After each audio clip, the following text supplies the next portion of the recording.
What's the balance between staying rooted and allowing yourself to evolve? Let's talk to Eric Penn, an emerging R&B artist who talks about how reaching back helps him to stay moving forward. Are you ready to get seriously creative? Let's take a look behind the creative. Eric Penn, we have you here in the house. Let's talk a little bit about you. Who is Eric Penn?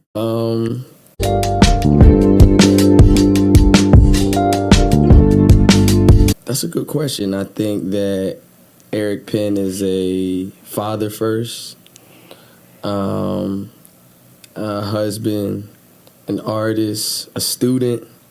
I think that my life has just been an amalgamation and just a collection of all of the things that I've been through. And I don't necessarily know if in the past I was ready to accept all of the things that I've been through. And I think that because of my openness and first off my discernment, that I've given myself enough grace to understand that everything that I've experienced is now going to take me to the next place. I think people kind of fight the urge to reach back or fight the urge to accept who they are.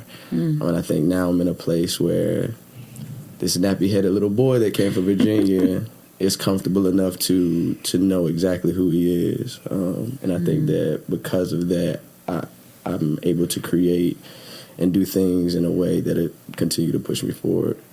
That's dope. That's great. And I love that you said, at a time you weren't really ready, because I want to talk a little bit about that, I find that a lot of creatives, usually there's this pinnacle moment when they know they're creative, whether that's them just feeling it or somebody acknowledging it or validating it. But what's really your foundation when it comes to your artistry? I think it's a myriad of things. First off, I'm a church boy, so I grew up in the Kojic church. So my understanding of a lot of things is kind of my mantra, which is like everything is spiritual, right? And church is faith based, but Jay-Z says life gets real when the church doors open. So even though I've received this spiritual awakening in church, can I still hold on to those things when I'm not in church, right? So I've been able to experience so many different things, even though I am a church boy, but I have a lot of friends who are not necessarily based in that, in that environment. So I've been able to take from growing up in church and having to be behind the keyboard or my mama making me sing solos the days that I don't want to sing solos. Your mama too? Your mom too? Okay. Listen, that was just mine. My mom was my music teacher, so in school. So, taking all of those experiences and staying true to those, but then also understanding that I have experiences outside of church that also have formed and molded me. A lot of my friends are in jail currently. And understanding the decisions that they've made have also molded me.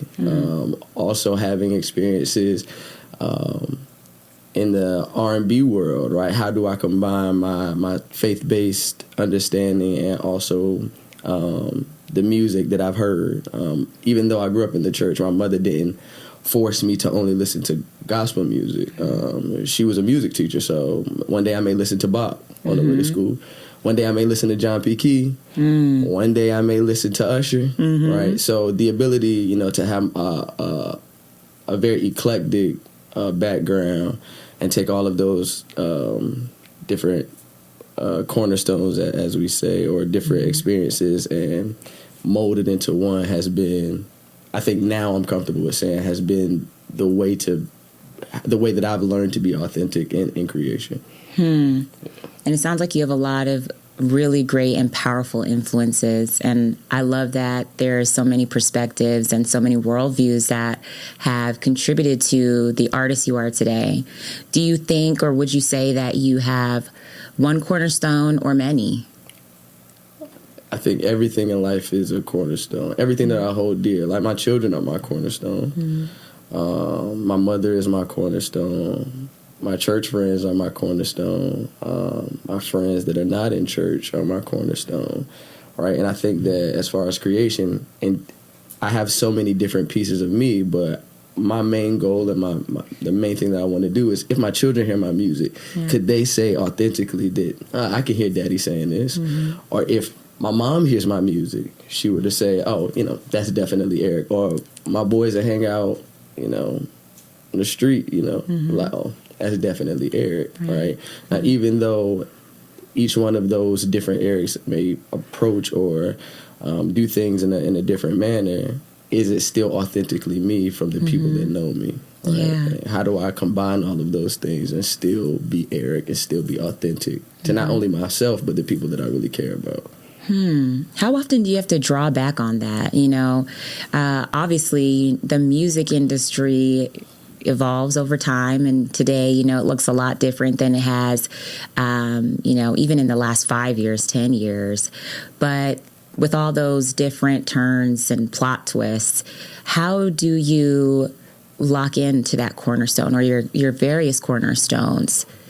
I think it's just being authentically me. I know I mentioned discernment at the beginning or when we first started speaking, but I know that as long as I'm comfortable with it at the end of the day, and you know, it feels right to me, then that's all I'm really concerned about. I think that as far as artistry is, as long as I know that this is an authentic piece of me, I don't necessarily worry about anything else. I feel like creation is the only thing I can do is create from my own perspective. Right. And as long as I'm comfortable doing that thing, right, it takes care of everything else. I think as far as art is concerned, so many people try to take in so many different perspectives, and this is what you're supposed to do, and this is how you're supposed to approach it.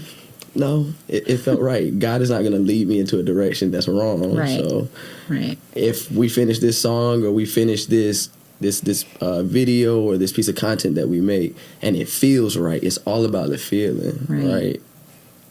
Everything else will take care of itself. This episode is sponsored by Mood Bloom, a therapeutic gaming app that reduces anxiety and depression up to 45% compared to traditional medication. Clinical trials show just 8 weeks of regular play, 15 minutes a day, and 4 times a week help you to get there. So pull out your phone and play. Follow them on Instagram at Mood Bloom Game to reduce depression and anxiety. You know, I was talking about something yesterday, talking to one of my friends, and I said, you know, when we create, we don't get to choose, right? We don't get to choose which one blows. We don't get to choose which one is the hit. Our job is to create authentically. Yeah. As long as we do that, everything else takes care of itself. With songwriting and being a lyricist, did you find that you started writing to really get your emotions on pen to paper? You know, how did that process really begin for you? I feel like I'm such a student of music. Like, I really, really love music. I love it to the core of me. Yeah. I love it. Every form of it. I'm a huge Nas fan, but I'm also a huge Daryl Coley fan. Like, I'm a huge Kendrick Lamar fan, but I'm also like a huge like Lady Gaga fan. Like, I just love music. Yeah. I love George Harrison. I love David Bowie. I love Frank Ocean. I love Ty Tribbett. I love Kirk Franklin. Like, I think I grew up, you know, this may be biased, but I think I grew up in the greatest era of music. I got to hear Kirk Franklin make a gospel live album and understand the impact of Kirk Franklin making a live gospel album when it wasn't as prevalent.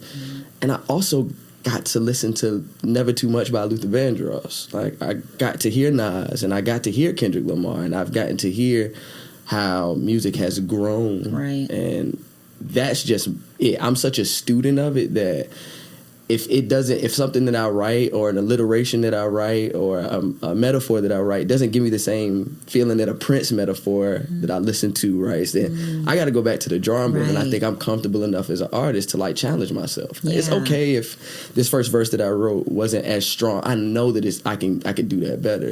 And I think that's why it continues to push me, and I'm so passionate about it because I'm such a fan of it that it's okay if I continue continue to push the bar on my writing skills, or I push the bar on my melodies, or I push the bar conceptually on the types of themes that I want to write about, because I'm just simply a student of it, right? And that's what I go back to. It's just that I can go back and listen to Isaac Hayes live, just a live Isaac Hayes album, or live Marvin Gaye album, and then turn on my music and see, do I get that same feeling? Right. And as long as I still have that passion for it, I can keep going back and still be a student of it.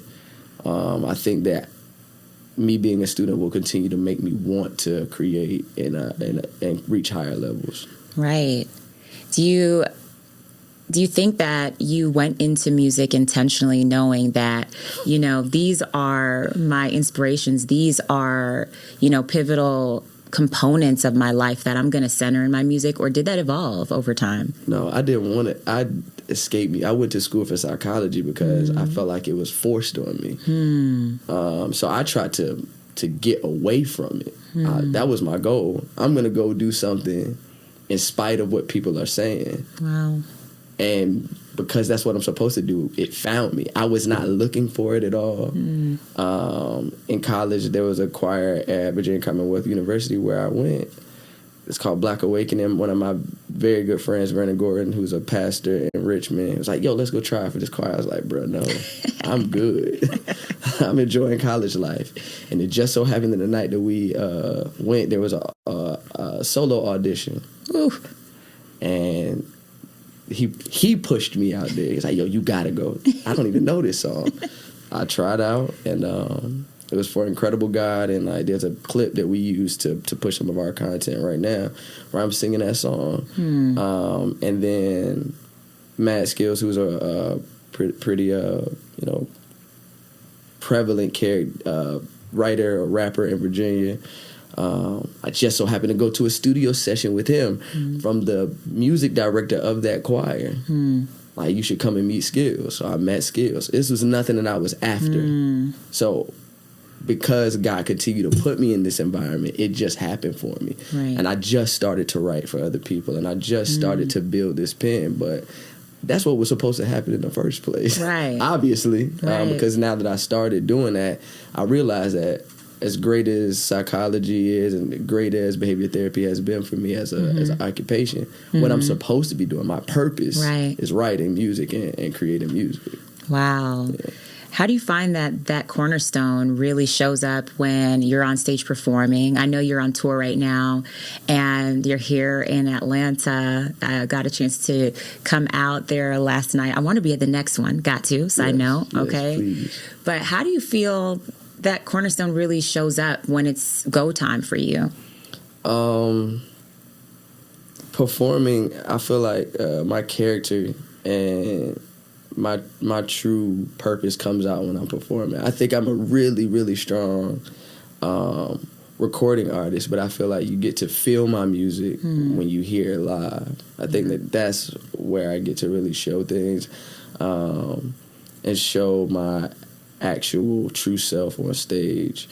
Again, music wasn't something that I was ever, I gotta go grab this thing. It literally came. So I think throughout the process of me learning to be exactly what my purpose is, I take advantage of the fact that I get to perform now. I think that before it was just like, oh, let me go do this thing. But now that I've learned to be invested in my purpose, it was a process for me. I've learned to appreciate the opportunity to perform, right? People come out to see you. If it's 6 people, if it's 150 people, if it's a stadium full of people, these people have taken their time to come and watch you. Right, so the opportunity to put on a show is so important. I didn't understand that before, but now it's just such a beautiful thing to be able to present, you know, what God's given me at this point in my life. Wow, that's powerful. Do you find that with the evolution of your career, you know, especially because, you know, we keep talking about the music industry, and it can be such a volatile place, right? And it can be a beast. It can try and change you. It can try to, you know, make you into what they will tell you is the evolved step of you or the evolved form of you, how does that cornerstone become really important, especially in times like that? I mean, I think that, like, in anything that we do, you just got to lean into the work, right? I say this a lot, but like my 10,000 hours is already in my rearview mirror. So I've already done it. Like, I've done it. So I'm so comfortable with the things that I create. It doesn't really matter what the music industry turns into, because I know if I am working, and I continue to be consistent in the work that I do, whatever is supposed to happen is going to happen. You know, me having anxious thoughts or about what the music industry is turning into is just a waste of time. As long as I am authentically creating, and again, as long as I am comfortable with the things that I do, God is going to take care of what I need. Whatever it's supposed to be, it will be, right? And I think that what we see in the music industry is that it's a business, and business is a form of capitalism, especially in this society. It's about making money. As long as I'm creating from my true self, the money will come. Right. The main focus is the art, though. Right. As long as we are being true to the art, everything else will take care of itself. In fact, if you're not true to yourself, and if you're not true to the art, the money probably won't come. Nah. And the thing is, even if it does, it might be quick to go away. It won't last. Right, it won't last. Right, we're here to do things that are timeless. Yeah. Right, so, and I look at it this way as well. If I don't receive it, that doesn't mean my catalog won't. So that doesn't mean that the generations after me won't. Yeah. Right, it doesn't mean that my children won't benefit from the things that I do. You know, I know for a fact you can't show me any different. Anybody that stayed true to the work and stayed on course, they will reap what they sow. Yeah. So I don't really worry about that. I know that I put in the work, and I know that this is what I'm supposed to do. So as long as we continue to do it, you know, whether it be the fourth generation of my family, you know, or, you know, Liz calling me when we're 60 years old saying, oh, this song that we just created got picked up in this crazy sync catalog. It sounds great. I know that as long as I invest in the work, it's going to happen for us. That's right. Yeah. I love that. Yeah. I want to ask you about, you know, something you said too, and when you are showing up to perform live, people are really there to connect with you and connect with you on a spiritual level, I think, too. Music is so powerful. They're literally frequencies. Correct. How do you connect with your audience, and how do you align that your fans or your community, your network, to ensure that they know that wherever I go, however I'm evolving, this is always who Eric Penn is going to be? Yeah, I think that I'm a human, so I think that that's what you receive from me on stage. My music is extremely vulnerable. I know that as a black man in society, it is a preconceived notion that vulnerability is a weakness. But I love to be honest, right? My music is my honesty. Sometimes my music is my therapy. Yeah. So, you know, when I perform, I'm also telling you my true feelings at all times. So I think that that's what people connect to when people tell me or come talk to me and tell me, yo, this song changed my life. Or I go back and listen to this song because I'm going through this at this point in my life. It lets me know that we're on the right track, and I just want to continue to do that work. I get to be honest so that you can feel. Right? You're coming here to connect to the things that I've done. Yeah. Right? And as long as I continue to do that, right, I know for a fact I am positively sure that as long as I'm doing the work on myself, it will reflect in the music, right? And as long as it's reflecting in the music, people are going to want to continue to feed off of that, right? So, yeah, I'm true in my vulnerability. That's what I'm trying to do. So I've listened to your album, The American Fairytale, and I think that it is very, very deep. And I'm curious to learn so much more about it, because I also listened to some of your other work before then. I'm an Apple Music user. I'm not on Spotify, so I go deep. Apple Music, I feel like it lets you go deep. I don't know. Yeah. Who's a Spotify fan out there versus Apple Music? Let's talk about it in the chat. But anyway, it's an immersive, experience. So tell me a little bit about the inspiration behind, the American Fairytale. So during COVID, this is actually what happened. During COVID, I live in New York City, and we decided to go to Philly where my wife's mother lives because it was just more space, be close to family. So we decided to go there until we got a little bit more clarity around what COVID was at that time.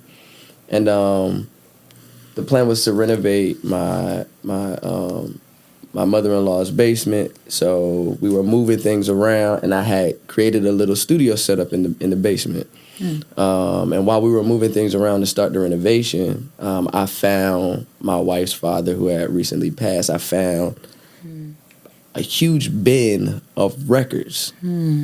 Literally, they were just sitting there out in the open. I had never seen this bin before. And I do not believe in coincidences at all. So I was like, I usually don't go through people's things, but I just saw the records from the bin was translucent. I was like, let me see. So I opened up the bin. This is exactly how this happened. The first record I picked out was an Isaac Hayes record. I had just bought a record player. I put it on. I was like, whoa, this is crazy. This record is crazy. Me and my collaborator, Brandon John, who's produced all of my records, 99% of them. I haven't produced them, he did. I called him. I was like, yo, you got to come to Philly. I think I found something. Got on a bus, came there, took COVID tests. We started working on this record. And that record, literally, where I dropped the needle at, that was the interpolation or the sample for the song American Fairytale. Wow. So simply from that, just that simple interaction with that band, my mind started kind of focusing on how to create this project. I wasn't around anybody at that time, and the things that were being talked about on the news and my ability to sit and be with my own thoughts helped me really, really delve into what do I want to say. I think I can make an R&B song about love in a second. That's not hard for me. But without the opinions of others, what truly am I trying to convey? Right. And through that time with myself, I was able to create exactly the thought process of a black, in my opinion, a young man, a young Southern man's experience of what the American Fairytale is. And I think that's why it's so deep. Usually, I'm in the studio being told, hey, maybe sing this note, or maybe do this. These are the harmonies that need to happen right here, or let's try this chord progression. During that time, I didn't have an opportunity to hear any of that. So all of it was just simply my raw emotion. And it's my most vulnerable project. It's the best writing I think I've ever done in my life. It's my most cohesive piece of work from beginning to end. And usually I have so many other, I'm blessed enough to have really, really good people in my life that'll help me form a project. I didn't have that. So out of necessity, I felt like I built out the best piece of work that literally I wanted to build. Right? And everybody didn't agree with it. Everybody's like, bro, we're coming off of this strong R&B piece of work. Which is, it was true. My project before this, Songs I Wish You Heard, was a huge success for me. But that's not what I felt at the moment. I needed to tell you exactly how I felt. Right. Not necessarily what you wanted to hear. Yeah. And I think that that's where this project came from. I'm so proud of it. I love everything about it. I made so many pivotal decisions, and just the creation of it, usually I have help in that way. It was all me. And I think that that's why I take so much pride in it. Yeah. It was such a it was cathartic for me. Music isn't usually cathartic, but this project, the creation of this project and the putting together of this project was extremely cathartic. Yeah. And I think you said something really important because COVID had just hit, right? And that was a time I feel like everybody had to look in the mirror. Everybody in that time had the space and the opportunity without even having a choice. Whether we wanted to or not. Exactly. But to be cathartic. Correct. And so I'm curious to see, like, if the experience of COVID is what really influenced the emotion behind the American Fairy Tale, or do you think it just gave you the time to think about other things and reflect on past experiences? Yeah, I think it's a combination of both, right? Being isolated, for me, I love my time alone, but I have 2 children, and they are the priority. They always will be my priority. At that time, though, if my daughter wanted to come and listen to the music that I was recording, it didn't take away from my process, though. Right? So I had the opportunity to just sit and listen. Right. Usually we're on a time schedule. Yeah. Right? At that point, it was literally the first time where I didn't have to do anything else but just sit and listen. And sometimes I miss it. I miss the ability to be like, oh, that note is wrong, or that word is wrong, or there is a adjective that could be better for this specific song. Yeah.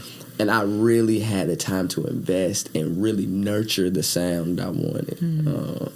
And I think it's very apparent. It doesn't sound like any of my other music. And I'm just so proud for me sticking to it. Just being intentional around it. People are telling me, bro, you can't release this. This is gonna, like, why are we taking this major turn, this major shift when we're like riding this wave? And I'm like, because I got to. Yeah. I got to. I have to let you know this is your story. This is what I feel. Yeah. You can't change that. We can get back to the very hard, heavy R&B stuff because I love it. It's a part of me too. But this soul music is speaking directly from me, right? I don't ever want you to question that this is who I am, as well as the falsetto that I use in some of my songs. Yeah. I do that, but you're going to have to sit here and feel me with this project. I felt you. Thank you. Okay, well, I want to really dig into one more thing with you, and I'm curious to really talk about, as you are evolving as not just an artist, you're evolving as a person, and the art is reflecting that. How do you ensure that your collaborations, your music partners, branding, all of that aligns back to who you truly are and the cornerstones that have influenced you? I think I'm learning to be comfortable in my own integrity and the people that I have around me. At this point in my life, I think it is extremely important to make sure that whatever I do is a reflection of who I am. Not just as an artist, but again, as a father, as a husband, as a son, as a friend. If I can't look at the thing that we're doing and be comfortable with it, it won't come out. Yeah. And I think that I'm okay with that now. Right. Before, I used to be like, oh, but it has an opportunity to do these things for me. If I'm not comfortable with it, though, if tomorrow I can't sit down and be comfortable and look at myself in the mirror and say that represents who you are as a person, we don't have to do it. Right. And it won't get done. Right. I think that's where we are. And I think that, especially bringing Liz into my life and the assistant, is the first question that's asked is, are we comfortable with this? That's dope. First off, now, it doesn't matter how much the check is. Doesn't matter how much notoriety it can bring in, or awareness and engagement it can bring in. Is it going to be a comfortable thing? Yeah. 2 years from now, does this still represent who we are? And if the answer is no, then we can't. Integrity is so important to me. Being grounded in what we truly stand for. Is it going to be a spiritual experience? Are people going to take positively from this? If that's a no, then we aren't going to do it. And I think for me, that is a very, very foundational piece of being an artist. Your integrity, right? Yeah. You cannot shake or move me from the point I stand on, right? And I think that as long as I am comfortable or very intentional about that, then we'll continue to hold that integrity in everything that we do. I love that. Thank you so much for sharing that. How do you, if we don't say balance, ensure that your cornerstone keeps you grounded, but it doesn't contribute to any limitation? Well, I think it's such a individualistic question, right? So for me, I think that my faith is the thing that keeps me in the right mind frame. Discernment. Since I've been a kid, my friends have always told me, like, oh, you knew when not to go to that party. Yeah. I don't have FOMO. FOMO doesn't exist in my mind, right? Like, if I feel like I'm going to not have enough energy to do things, if I know enough about myself to know when I'm not self-regulated. Yeah. And I think that I'm pretty proactive about making the decisions to make sure I have the energy not only for myself, but for the people that I have to provide for. Again, my children are the most important thing to me. And as cliche as it sounds, like on the airplane, they tell you if you don't master yourself first, how you going to master the next person beside you? So I got to make sure, as much as I want to do and as much as I feel like God has called me to do, if I don't have the energy and I don't feel restored, I'm also very comfortable saying we're going to not do that one. Or we're not, this isn't an opportunity for us. It's just more about making sure, again, about my centeredness, my ability to know. It's in the knowing. It's all in the knowing. I feel that this is the most important decision for me to make. And I think my faith and my discernment helps me to make the right decision, right?